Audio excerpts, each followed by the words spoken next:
I was always very active. I was always into working out and everything like that as well. A lot of my peers started asking me for fitness advice. They started asking me, how do I do this movement? How do I do that movement? And I'm like, yeah, I'm not certified. You know what I mean? So essentially, I got certified in March of 2023 through the National Academy of Sports Medicine. And that's basically how I found everything that I'm going to need, like all the tools and everything that I'm going to need to train. So I started working at a Planet Fitness location right here in Cortland and everything like that. So I train clients throughout the week, and I train clients on the weekend as well. The world of fitness is very much becoming a up and coming kind of market, if you will. I'm just kind of looking to capitalize on fitness as a whole, on the fitness industry. I have a passion for helping people as well. My eating habits are very basic. I'd say as long as you eat like 80% clean, and then 20% whatever you want as well. Don't neglect things like pizza and donuts and stuff like that. Just make healthy habits that are easy to kind of keep over the long term. And I'd say, just mix it up with your macros and stuff like that. You got your healthy fats, your protein, your carbohydrates and everything. Just eat a lot of lean chicken, avocados I'm really big into and stuff like that. Just keep it healthy. At the end of the day, you don't necessarily need to stuff yourself like, all day, every day with fast food, with Dunkin' Donuts and stuff like that. If I were to give advice to someone who was just starting with working out, I would say come work out with me. But no, for real. If you're just starting with working out, don't be intimidated by the gym. Definitely invest in your health because, your health is going to be the best investment that you'll ever make. Buy some good quality fitness clothes, buy some good fitness apparel that's both functional and comfortable for you when you go into the gym, because you want to lift in what you're confident in. You want to lift in, what makes you feel good as well. So definitely don't be afraid to, buy that gym membership, buy those fitness clothes and, just go for it. A lot of people are afraid of looking dumb, but if you, push that aside, just push that kind of mentality of, I'm going to look stupid when I work out. Just push that aside, don't be afraid to ask, the gym staff for help. Don't be afraid to ask other members of your gym for help as well. Don't be afraid to ask your trainer for help because they'll help you out. I've come to find that a lot of people that go to the gym are very passionate about fitness. So, they're not just going to say, get out of here, I'm not going to help you, because a lot of people who are into fitness and who work out consistently, they're very much willing to help you out. They're very much willing to help you out. The health industry is very all over the place in general, whether it's, in the gym or the doctor's office or on social media. The health and fitness industry, there's a lot of misinformation out there. There's a lot of bro science, if you will. With the way I train and the way I train my clients and everything like that, I just want to be as real as possible with them. I want them to manage their expectations, but at the same time, I don't want them to just buy into some fad. Like doing cardio for hours on end and thinking they're going to look like Arnold Schwarzenegger, because unfortunately that's not how it works. I was always very active. I was a big fan of Sylvester Stallone, Jason Statham, The Rock. I was always a big fan of, the Rambo movies. I was always a big fan of the Crank franchise. I was always a big fan of those movies, but I really wanted to emulate those characters. So when I started working out, I essentially just went down to a fitness center that we had in my high school. I would just kind of mess around with the weights down there. I would get up at 5 o'clock in the morning, right before school started. And then I would just go down into this fitness center, and it had a few dumbbells. It had a very, small rack. It had some dusty weights and stuff. Very kind of old school feel to it. And, I just really appreciated the time that I spent down there because, if you just go into the gym and you just really mess around with some of the machines or the dumbbells and you're just not afraid to ask for help on how to do something, then a lot of people, a lot of the time, they will help you out. So I just went down into this fitness center. There were a lot of upperclassmen that were there as well. They would often kind of help me out. I still remember them to this day. I still remember, going down there, and that was kind of like how I started out as well. So it was a really good time. And then when I went to college, I went to SUNY Broome for fire science, and I got my associate's degree in fire science. But it was during that time I took actually a gym class. And when I took this gym class, a professor of mine, she actually pretty much showed me how to program an exercise routine accordingly. And she showed me how to use different machines. She showed me everything from sets to reps to, your 1 rep max and all of that good stuff. So I was always just working out in that gym, and then unfortunately, COVID happened. So then once COVID happened, I started working out in my gym a lot at home, which is actually my garage. I had a little garage gym that I would often kind of do my workouts in.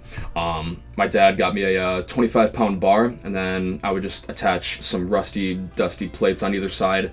I would do some deadlift. I would do some overhead press and everything. I would just, really improvise. I would often do bicep curls with wooden pallets that I had at my house. Because we often had like just a stack of pallets, a stack of wood that we would use to burn. And I would just do some bicep curls. I would do some shoulder press with that, just really improvise, what I could during COVID, because unfortunately all of the gyms were closed. So there wasn't really much I could do during that time fitness-wise that I could do in a gym. So essentially, I get my associate's degree, I quit my fast food job, and I start working where I work now at a Planet Fitness location in Cortland, New York. So I train during the week. I train clients on the weekend as well. I do have a little bit of an Instagram following, not too many followers at this point, but I do have some ideas in the works for some content that I'd like to make, so stay tuned for that. So my standard workout routine that I would follow for a month, right now I'm doing a program called push-pull legs. It's very self-explanatory. Push movements are just your overhead press, your bench press, your triceps isolation, if you will. Push movements often refer to the pectoral muscles, your shoulder, and your triceps as well. I do a lot of pull movements as well, so that's like, your bicep curls, your cable rows, just stuff like that. Legs are very self-explanatory. I train legs as well. It's very much taboo to train legs because it's arguably one of the worst things to train, but that's the thing, is you have to train everything. At the end of the day, you have to train all body parts. So with push-pull legs, I'll follow that for about a month. For about a month, I'll do what's called a hypertrophy block. So it's very lightweight, very high volume. And then for another 4 weeks, I'll train strength. And then when I train strength, it's heavier weight. So I'll do like 3 sets of 5, 4 sets of 5, 5 sets of 5. And I'll just train with a lot heavier load with a lot less volume than if I were to train with hypertrophy. So that's basically how that works. After every 12 weeks or so, I'll do what's called a deload week. So I'll just do full body workouts every other day, give my body the ability to reset, to really just like reset that stimulus and everything. My biggest concern with the health and fitness industry right now is there's a lot of misinformation out there. There's a lot of people who like to go on social media and, self-proclaim themselves as trainers. There's steroid use is very prevalent as well, and not a lot of people are very transparent about it. And that's the thing is, you look at something online and then you believe that to be true, but I'm here to tell you that have a kind of like a filter in your head for what you perceive to be true and what you perceive to be not true at the end of the day. Rather than self-diagnosing, and, like popping a diet pill or something like that, at the end of the day, just get outside more, just move more, get in the gym, find a solid lifting routine that works for you, because at the end of the day, you know your body and you know what you need. So whether it's training push-pull legs every single day, whether it's training upper lower, just like 4 days a week, whether it's training full body, 3 times a week, just do something that gets you moving and gets you in the gym and really gets you lifting and it just really gets you lifting in general. My eating habits are very basic. A lot of lean protein, a lot of eggs, a lot of avocados, a lot of salmon, just whatever it takes to make, my body feel good, whatever it takes to keep my body moving. Because at the end of the day, there was something about junk food that just really did not catch my appeal whatsoever. I don't really, eat chips or anything like that. I don't really eat cookies or anything like that as well. But I must admit, I do like a good donut once in a while. I mean, especially because I worked fast food, I've been there. So, sometimes bad habits are hard to break, but as long as you implement good, healthy habits that are attainable and that are easy to follow, then at the end of the day, just keep nourishing your body, keep nourishing your mind, and I guarantee you that you'll see the results that you want to see. Whether it's improving your health, whether it's improving your performance in the gym, then that's all you really have to do for that. So I'm currently certified through the National Academy of Sports Medicine. It's one of the most top tier credentials you can get, whether it's NASM, ISSA is also very good. But that's how I got my credential, is through the National Academy of Sports Medicine. So I got certified, and then once I started working for Planet Fitness, I got a very baseline certification through expert rating as well. And then with those two certifications, that's kind of like what I use for my credentials for when I do my fitness training. So I'll meet with clients throughout the week. I represent Planet Fitness throughout the week, but I'll also do some training on the side as well. So if clients want to meet up with me on the weekend as well, by all means, I'll train them on the weekend as well. I'll often be writing routines and stuff like that at the gym. I spend a lot of time on the computer just writing different routines for different clients. A lot of clients are different. A lot of clients have different needs that need to be catered to. A lot of people will come to me and they'll say, oh, I want to lose this, and they'll point to their stomach, or oh, I want to get rid of this, and they'll point to their tricep. But essentially what I do is I just do overall strengthening. So we'll do full body workouts, we'll do upper lower, we'll get everything nice and strengthened up. So that's pretty much how I run things.